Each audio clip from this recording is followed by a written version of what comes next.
ওরে গাঞ্জার আর এক নাম পিনিক যদি হয়, বিড়ির কি নাম দেব বলো না, আমি বিড়ির কি নাম দেব বলো না। ও আমি তো স্টার বিড়ি খাই।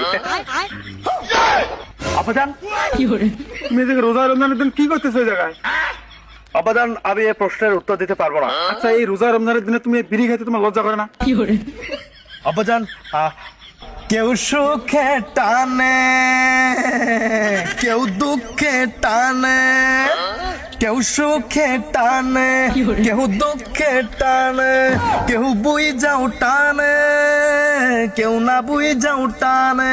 আরে টানতে টানতে টানতে সব শেষ হইয়া যায়। ডিজে মকবুল বিড়ি খেলে হয় ক্যান্সার, সব প্রশ্নের থাকে না অ্যান্সার। আরে বিড়ি খেলে হয় ক্যান্সার, সব প্রশ্নের থাকে না অ্যান্সার। আবার মাথাটা চক্কর দিল কেন? আমি তখন খাইনি। ও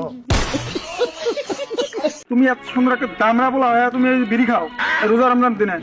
দামরা বলা বললেন, অপমানিত হলাম, কিন্তু সুন্দর বলার কারণে প্রশংসনীয় একটি প্রবাদ বাক্য আমাকে মুগ্ধ করেছে। আব্বাজান আসসালামু আলাইকুম।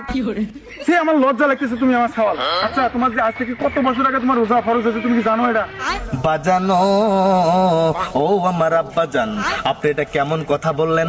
আমার উপর রোজা ফরজ হয়েছে আরো অনেক আগের থেকে, কিন্তু আমার উপর যে ঠিক সেম ভাবে আরো একটা জিনিস ফরজ হয়েছে আরো অনেক আগে, সেটা প্রাপ্ত বয়স্ক হওয়ার পরে, কিন্তু আপনি সেটা চোখে দেখেন না।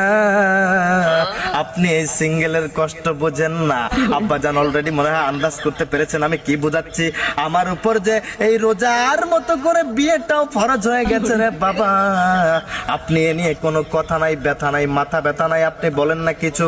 আব্বাজান আপনি রোজা নিয়ে যেমন করে যুক্তি দিয়ে কথা বললেন, ঠিক সেম ভাবে যদি আমার বিয়েটা নিয়ে কথা বলতেন রে বাবা, তাহলে আমি আজকে আপনার ছেলে হিসাবে নিজেকে প্রেগনেন্ট ফিল করতাম, গর্বিত ফিল করতাম। গভীর রজনীতে যখন সবাই সেহরি খাওয়ার জন্য ওঠে রে বাবা, তখন আমার ঘুম ভাঙে না। আমার ঘুম যেন আস্তে পৃষ্ঠে জড়িয়ে ধরে, চোখে মুখে ঘুমের ছাপ। এখন প্রশ্ন করবেন কেন? কারণ আমাকে ডাকার মতো মানুষ নাই। মধুর সুরে যদি একবার কেউ ডেকে বলতো, ওগো স্বামী যান, একবার আপনি উঠে যান, রোজা রাখার জন্য আপনি সেহরি খেয়ে নেন, আমার হাতের সুন্দর সুন্দর রান্না আপনি খেয়ে করে দিবেন কান্না। হ্যাঁ, এটা বলার মতো কেউ নাই। আর আমার এই কষ্টটা আপনি না দেখে আপনি রোজা নিয়ে টানাটানি করছেন রে বাবা। আমি নিজেও জানি মুসলমানের ঘরের সন্তান হিসেবে আমার রোজা নামাজ ফরজ হয়ে গেছে, কিন্তু বিয়ে করাটাও যে ফরজ হয়ে গেছে প্রাপ্ত বয়স্ক হওয়ার পর, সেটা আপনি বাবা হিসেবে দেখেন না। তাই আমি একটা কথাই বলতে চাই, আমাকে এইসব জ্ঞান খবরদার দিতে আসবেন না। কেন যে মসজিদের মাকে প্রতিদিন ডাকাডাকি করে, আমি তোমাকে ডাকি, তোমার আম্মা তোমাকে ডাকে, এটা তোমার হয় না? তোমাকে বউ লাগবে, বউ ছাড়া কি রোজা রাখা যায় না? যায় না, যায় না, যায় না, যায় না, যায় না রে আব্বা জান, যায় না। রোজা তো রাখাই যায়, কিন্তু একটু কষ্ট হয়ে যায় আমার জন্য। আই বাজান ডে, বউ যদি একটা থাকে, তার দিকে তাকিয়ে হলেও রোজারটা কষ্ট আর মনে হয় না। যখন ইফতারের সময় ঘনিয়ে আসে, তখন বউয়ের হাতে ঠান্ডা পানির সেই শরবত খাইতে কি যা মিষ্টি রে বাবা, কি মিষ্টি। পাগলের বাচ্চা, যেদিন রোজা না রাখলে আমার বাসায় যাবে না, রোজা রাখলে আমার বাসায় যাবে, তার আগে যাবে না। যাবো না, যাবো না, যাবো না।